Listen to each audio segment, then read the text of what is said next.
बिस्मिल्लाहिर्रहमानिर्रहीम। अस्सलाम वालेकुम नाज़रीन, आप यूट्यूब चैनल देख रहे हैं। मैं इमरान खान हूँ। एक मिसाल है कि मुझे धक्का किसने दिया, यहाँ पहुँच गई है पीडीएम। ये ख़बरें आप सुनेंगे तो आपको ये मिसाल इस वीलॉग के आखिर में बिल्कुल दुरुस्त दिखाई देगी। इलेक्शन का माहौल इस मुल्क में शुरू हो गया है और अब ये सब लोग सवाल उठा रहे हैं कि नवाज शरीफ ने अपनी पार्टी को फौरी तौर पर अगले इंतखाबात की तैयारी का इशारा दे दिया है। मुस्लिम लीग नून के कायद नवाज शरीफ ने वज़ीर-ए-आज़म शहबाज शरीफ को इत्तेहादियों से फौरी तौर पर इंतखाबात के हवाले से आमादा करने का कहा है। यानी अगर PMLN इस वक्त चाहे तो शहबाज शरीफ एडवाइस भेज दें सदर पाकिस्तान को कि असम्बलियाँ तहलील कर दें, तो वो असम्बलियाँ तहलील कर देंगे। इसमें पीपल्स पार्टी से या बाकी जमातों से पूछने की ज़रूरत क्या है, ये है आम सवाल। एक्चुअली अब PMLN को, पीपल्स पार्टी को और सारी जमातों को नज़र आ रहा है कि जिस जगह वो पहुंच चुके हैं, कोई भी एक सियासी जमात सादा अक्सरियत हासिल नहीं कर सकती। यानी सबको थोड़ी थोड़ी सीटें मिल जाएंगी और मिलकर ये अगर हुकूमत बनाना चाहें या पाकिस्तान तहरीक-ए-इंसाफ में कोई फॉरवर्ड ब्लॉक बनाना चाहें तो इस तरह ये पाकिस्तान में अपनी हुकूमत बना सकते हैं, वरना हुकूमत बनाने के काबिल ये नहीं रहेंगे। उसकी वजह यह है कि जिस तरीके से इन्होंने इमरान खान को निकाला, जितनी असेसमेंट्स इन्होंने की थी वो सारी की सारी नाकाम हो गई। यहाँ 14 पॉइंट्स हैं, मैं आपके सामने रखता हूँ कि वो कौन सी चीज़ें जो इन्होंने सोची थी। 15 चीज़ें जो इन्होंने सोची थी कि ये चीज़ें हो जाएंगी, लेकिन वो चीज़ें नहीं हुई, बल्कि उनका उलट हो गया। इमरान खान ने मुझे जो आखिरी इंटरव्यू दिया उसमें मैंने उनसे जब सवाल किया तो उन्होंने कहा कि एक मनसूबा इंसान बनाता है और एक अल्लाह ताला, और अल्लाह ताला का जो मंसूबा है वही सब पे हावी होता है। ये एक हकीकत है। अल्लाह ताला ने कुरान पाक में भी ये कहा है। इसी हवाले से खैबर पख्तूनख्वा पूरी तरह से निकल चुका है PDM के हाथों से, और जो जलसा किया है इमरान खान साहब ने सवाबी में, पूरा का पूरा जो क्रिकेट ग्राउंड है उसको भर दिया। हर तरफ सर ही सर थे, लोग ही लोग थे, जलसा के बाहर भी और हर तरफ। पंजाब में इमरान खान साहब के जलसे बहुत बड़े और तारीखी हो रहे हैं। ये एक नई चीज़ है। यानी खैबर पख्तूनख्वा के अंदर बड़े जलसे करना इमरान खान साहब की यानी कोई बहुत बड़ी कामयाबी इसलिए भी नहीं है, वहाँ उनकी हुकूमत है, और मैं समझता हूँ जहाँ पे आपकी हुकूमत है वहाँ पे आप बड़े जलसे कर ही लेते हैं। लेकिन ज़्यादा बड़े जलसे उनके पंजाब में हो रहे हैं, चाहे सियालकोट हो, चाहे फैसलाबाद हो, चाहे अटक हो। इन तीनों जलसों ने एक दूसरे का, या जेलम हो, इन सारे जलसों ने एक के बाद एक रिकॉर्ड तोड़ा है और बहुत बड़े बड़े जलसे हुए हैं। खैबर पख्तूनख्वा में फजल रहमान और ANP को लगता था कि इस मरतबा हमारी गुंजाइश बनेगी, लेकिन उनको फारिग करवा दिया है PDM की इस हरकत ने, और वो भी बेचारे अब अपना मुंह देख रहे हैं कि हम कैसे इलेक्शन में जाएं, हमें धक्का क्यों दिया। सिंध जो है उसके शहरी इलाके, ख़ास तौर पे कराची, हैदराबाद, ये MQM के हाथ से स्लिप होते चले जा रहे हैं। जितना वक्त गुजर रहा है, जितना इमरान खान साहब सिंध में जाके कंपेन करेंगे, उतना ज़्यादा सिंध उनके हाथ से निकलता जाएगा। तो सिंध इमरान खान साहब के हाथ से निकल रहा है, और MQM ये चाहती है और पीपल्स पार्टी भी ये चाहती है कि इमरान खान साहब सिंध में मजबूत ना हो। और शहरी इलाकों से क्योंकि लॉन्ग मार्च का बड़ा इम्पैक्ट आएगा, तो MQM ये चाहती है कि लॉन्ग मार्च से पहले पहले आप फैसला कर दें, आप नए इंतखाबात करवा दें। अगर इमरान खान लॉन्ग मार्च में गए और शहरी सिंध के अंदर उसका इम्पैक्ट आया तो फिर MQM का बिल्कुल ही सफाया हो जाएगा। तो MQM को शहरी सिंध में नुकसान पहुंचाया, इंटीरियर सिंध में पीपल्स पार्टी को भी डैमेज हुआ है, जबकि पंजाब में पाकिस्तान तहरीक-ए-इंसाफ बहुत बड़े बड़े जलसे कर रही है, बहुत बड़े बड़े जलसे। और PMLN जो है वो अब GT रोड की ही पार्टी पहले भी थी और अब भी वहीं पे मौजूद है, और उसकी सीटें मज़ीद कम होती हुई दिखाई दे रही हैं आने वाले इंतखाबात में। अगर जल्दी होते हैं या देर से होते हैं, दोनों सूरतों के अंदर डैमेज तो वो हुए हैं। कुछ लोगों की असेसमेंट है कि फ़ौरन इंतखाबात करवाने में सीटें बच जाएंगी, कुछ की असेसमेंट है कि आप इस इंतखाब को आगे ले जाए 1-1.5 साल, हो सकता है तब सूरत हाल बेहतर हो जाए। लेकिन हर गुजरते दिन के साथ सूरत हाल बुरी होती चली जा रही है।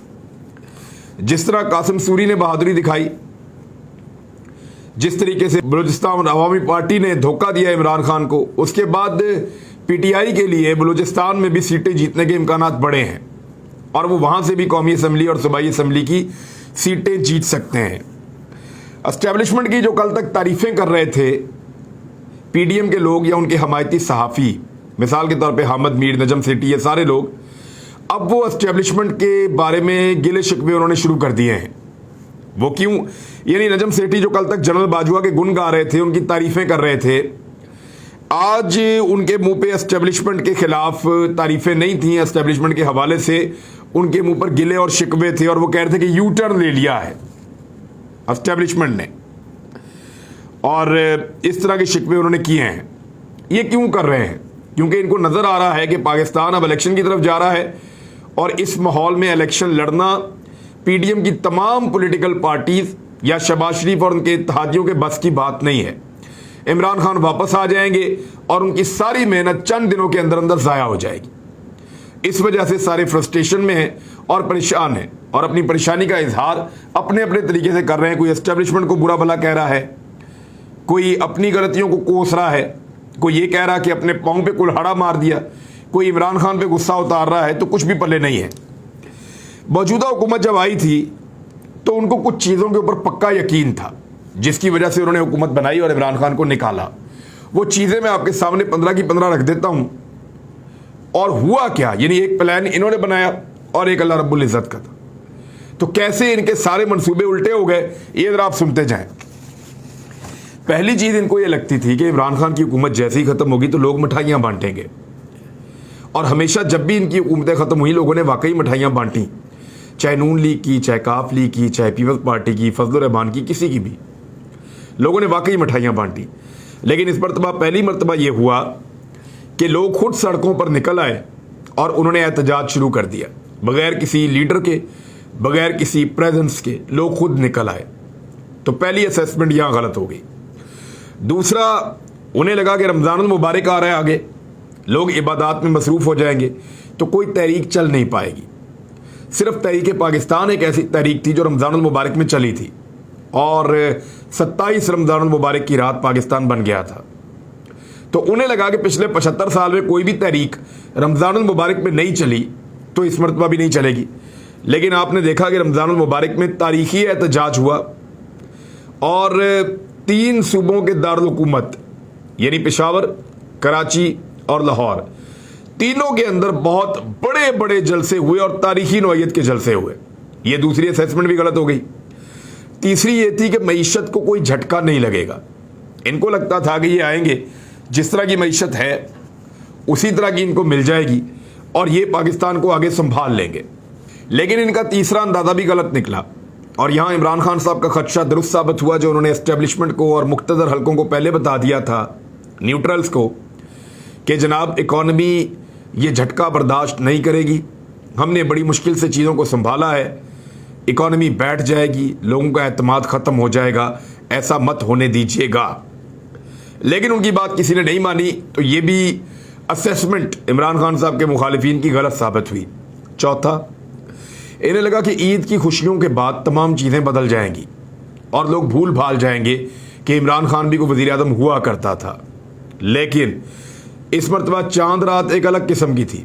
पूरे पाकिस्तान में चांद रात पे लोग निकले और उन्होंने इम्पोर्टेड हुकूमत नामंजूर का नारा लगाया और चांद रात पर भी एहतजाज किया। ईद के दिनों में पहली मरतबा सिर्फ सियासी बातचीत पूरे मुल्क में होती रही है। पांचवी जो इनकी असेसमेंट थी वो ये थी कि इमरान खान बाहर निकलने के काबिल नहीं रहेंगे। इनको लगता था कि इमरान खान जब बाहर निकलेंगे तो उनको हेलमेट पहनना पड़ेगा, वरना लोग उनको जूते मारेंगे, टमाटर मारेंगे, गंदे अंडे मारेंगे। ये इनकी असेसमेंट थी इमरान खान के बारे में। लेकिन इमरान खान निकाले जाने के बाद अपनी मकबूलियत की मेराज पर हैं, यानी इससे पहले इमरान खान साहब को सियासी तौर पे कभी इतनी मकबूलियत नहीं मिली जितनी इस अपोजिशन के हमले के बाद उनको मिली है। और इमरान खान साहब जहां जाते हैं, यानी रोज़ाना की बुनियाद पे कौन पाकिस्तान में जलसा कर सकता है? रोज़ एक जलसा, रोज़ एक जलसा। एक दिन जलसा जेलम में, फिर अटक में, फिर उधर खैबर पख्तूनख्वा मर्दान में, सियालकोट में, फैसलाबाद में, अब स्वाबी में, कल कुहाट में, फिर और जगहों पे जाएंगे, मुल्तान तक। हर जगह जो है वो इमरान खान साहब ने जलसा रख लिया हर दिन। तो ये पाकिस्तान की तारीख में पहली दफ़ा हो रहा है। तो जिसको इनको लगा बाहर नहीं निकल पाएगा वो दंदनाता फिर रहा है और पूरा पाकिस्तान उसके साथ खड़ा है। छठी इनकी असेसमेंट ये थी कि पाकिस्तान तहरीक इंसाफ को फॉरेन फंडिंग केस में फारिग करवा देंगे, लेकिन जितनी बड़ी मूवमेंट बन गई है ये असेसमेंट गलत साबित हुई और जिन लोगों ने फारिग करवाना था वो डर गए। उनको लगा पहले एक ज्यादती करके हम फंस गए हैं, अब अगर दोबारा ज्यादती की तो और ज्यादा फंस जाएंगे। लिहाजा पाकिस्तान तहरीक इंसाफ का कानूनी मौक़िफ़ माना गया और उनको फॉरेन फंडिंग केस में फौरी तौर पे फारिग नहीं करवाया जा सका। सातवां जो इनका अंदाज़ा था वो ये था कि इमरान खान की हम ज़बरदस्त किस्म की किरदार कुशी करेंगे और उससे इमरान खान डर जाएगा। ये नहीं, वो फेक वीडियो भी बनाई हैं, कोई पुरानी वीडियो भी किसी ने काबू की हुई है शायद, तो इस तरह की चीज़ें थी। लेकिन पाकिस्तान इन चीज़ों से बहुत आगे निकल गया था। इमरान खान के लोगों को इस तरह के प्रोपेगेंडे से कोई फ़र्क नहीं पड़ा, बल्कि पीटीआई ने खुद बता दिया कि ये चीज़ें होने वाली हैं, आप ज़हनी तौर पर तैयार रहें। और हमने देखा कि सोशल मीडिया पे एक भरमार थी लोगों की ये कहने वालों की कि फ़र्क ही कोई नहीं पड़ता, हम उस इमरान खान को जानते हैं जो आज हमारे लिए लड़ रहा है, कल वो क्या था हमें इससे कोई गर्ज नहीं है। आठवां जो इनका एक नुक्ता था वो ये था कि पीटीआई के मजीद लोगों को तोड़ लेंगे हुकूमत गिरने के बाद, जब इमरान खान बिल्कुल बेयारो मददगार हो जाएगा और उसकी पार्टी कमज़ोर हो जाएगी तो हम उसकी पार्टी के मजीद लोगों को तोड़ेंगे जो हमारे काम के हैं और इस तरह पार्टी को तकरीबन ख़त्म कर देंगे। लेकिन जिस तरीके से लोगों ने रिस्पॉन्ड किया, उल्टा मजीद लोग पीटीआई के साथ जुड़ना शुरू हो गए और जो लोग पाकिस्तान तहरीक इंसाफ को छोड़ कर गए वो पछताना शुरू हो गए, वो अभी तक अपने हलकों में नहीं जा सके। और जो लोग पीटीआई के अंदर मौजूद रहे वो शुक्र कर रहे हैं कि अच्छा हुआ हमने छोड़ नहीं दिया, वरना हम भी बेयारो मददगार हो जाते और अपनी सियासत ख़त्म कर बैठते। तो लोग ज़्यादा कमिटेड हो गए पाकिस्तान तहरीक इंसाफ के साथ। नौवां इनका अंदाज़ा ये था कि जो नई तैनातियाँ हैं पाकिस्तान में अहम तरीन वो शहबाज शरीफ और आसिफ अली जरदारी मिलकर करेंगे। लेकिन क्योंकि इलेक्शन बहुत करीब आ चुके हैं और ज़्यादा इम्कानात ये हैं कि सितंबर में इलेक्शन हो जाएंगे, तैयारी करिए, सितंबर में इलेक्शन आ रहे हैं, तो ये भी एक ख्वाब बनकर रह गया कि ये तैनातियाँ जो अहम तरीन होनी हैं वो शहबाज शरीफ और आसिफ अली जरदारी मिलकर करेंगे। फिर एक इनका 10वां मनसूबा था जिस पे ये काफ़ी हद तक काम कर सकेंगे और कर लेंगे कि मनपसंद कवानीन बनाएंगे, यानी इलेक्टोरल रिफॉर्म्स कर लेंगे, ओवरसीज पाकिस्तानियों का वोट का हक ख़त्म कर देंगे और साथ ही साथ ये जो इलेक्ट्रॉनिक वोटिंग मशीन है इसको भी ख़त्म कर देंगे। तो ये कर पाएंगे और इसके लिए इनको 4-5 दिन का वक्त चाहिए, उसके बीच में ये खेल लेंगे। 11वां इनका एक अंदाज़ा था वो ये था कि एहतसाब का खात्मा कर देंगे पाकिस्तान में। ये NRO 2 लेना चाहते थे और ये काम भी उन्होंने काफ़ी हद तक कर लिया है, यानी अपना एक ऑफिसर ही इतना दबाव डाला कि उसका इंतकाल हो गया, दूसरा अस्पताल में पड़ा है, बाकी सारे इधर उधर ट्रांसफ़र कर दिए, नैब के दांत तोड़ दिए, प्रोसिक्यूटर्स तब्दील कर दिए और बहुत कुछ, यानी NRO 2 इन्होंने काफ़ी हद तक ले लिया है, सबके नाम ECL से भी निकल चुके हैं। तो ये 2 चीज़ें इन्होंने अचीव की हैं 11 में से अब तक। 12वां जो नुक्ता था वो इनको ये लगा कि अगले साल दोबारा ये नूरा कुश्ती शुरू करेंगे और पाकिस्तान तो ख़त्म हो चुकी होगी, पाकिस्तान तहरीक इंसाफ, तो नूरा कुश्ती करेंगे और दोबारा इलेक्शन में जाएंगे और पीपल्स पार्टी और PMLN आपस में दोबारा इलेक्शन लड़ रही होगी। लेकिन ये भी ख्वाब ही बन गया क्योंकि पाकिस्तान तहरीक इंसाफ ख़त्म हुई नहीं, इनको मिलकर तहरीक इंसाफ के खिलाफ इलेक्शन लड़ना पड़ेगा। 13वां जो इनका अंदाज़ा था वो ये था कि दोबारा जब ये एक दूसरे के खिलाफ इलेक्शन में जाएंगे और इनकी जीत यकीनी हो जाएगी और फिर पाकिस्तान तहरीक इंसाफ कभी वापस नहीं आएगी। लेकिन आज पाकिस्तान तहरीक इंसाफ इस मुल्क की सबसे मकबूल और सबसे बड़ी पॉलिटिकल पार्टी बन चुकी है, ये अंदाज़ा भी गलत साबित हुआ, ये मंसूबा भी फेल हो गया।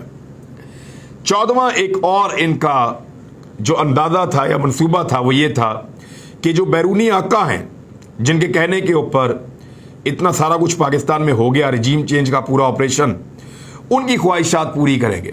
रूस के साथ मामलात ख़त्म करके एक ख्वाहिश पूरी की, चाइना को मायूस करके एक और ख्वाहिश पूरी की, तो रफ्ता रफ्ता वो अपने बैरूनी आकाओं की ख्वाहिशात पूरी कर रहे हैं।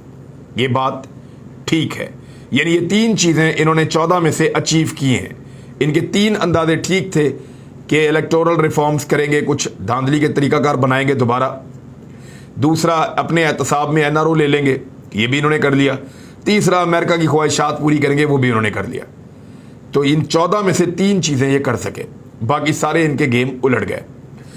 15वीं और आखिरी चीज़ इनको लगा कि दोस्त ममालिक के पास ये जाएंगे तो इनको हाथों हाथ लिया जाएगा और इनको पैसा मिलेगा। लेकिन सऊदी अरब ने इनकी जो दुर्गत बनती देखी मदीना मुनव्वरा में कि पाकिस्तानी इनके दुश्मन हैं, तो वहाँ इनका मुंह ही नहीं बना और सऊदी अरब ने इनको कुछ नहीं दिया। इसी तरह चाइना ने भी इनसे नाराज़गी और मायूसी का इजहार किया और उन्होंने भी इनको कुछ नहीं दिया। तो ये इनका मंसूबा भी गलत साबित हुआ। तो 15 में से 12 मंसूबों में नाकाम हो गए और सिर्फ 3 चीज़ें उन्होंने हासिल की, और वो भी आर्जी हैं, वक्ती तौर पे हैं, वो ज़्यादा देर तक नहीं चलेंगी। शहबाज शरीफ एंड कंपनी ने मईशत का भट्टा बिठा दिया है और एस्टेब्लिशमेंट इन पे दबाव डाल रही है कि आप फौरी तौर पे मुश्किल फैसले करें, लेकिन ये मुश्किल फैसले करने से डर रहे हैं और चाहते हैं कि इससे बेहतर है कि इलेक्शन में चले जाएं, जो मिलता है वो ले लें, वरना आने वाले दिनों में मजीद कबाड़ा हो जाएगा। तो इलेक्शन की तैयारी कीजिए। अब तक के लिए इतना ही। अपना ख्याल रखिए, अपने इस चैनल का भी। अल्लाह हाफिज़।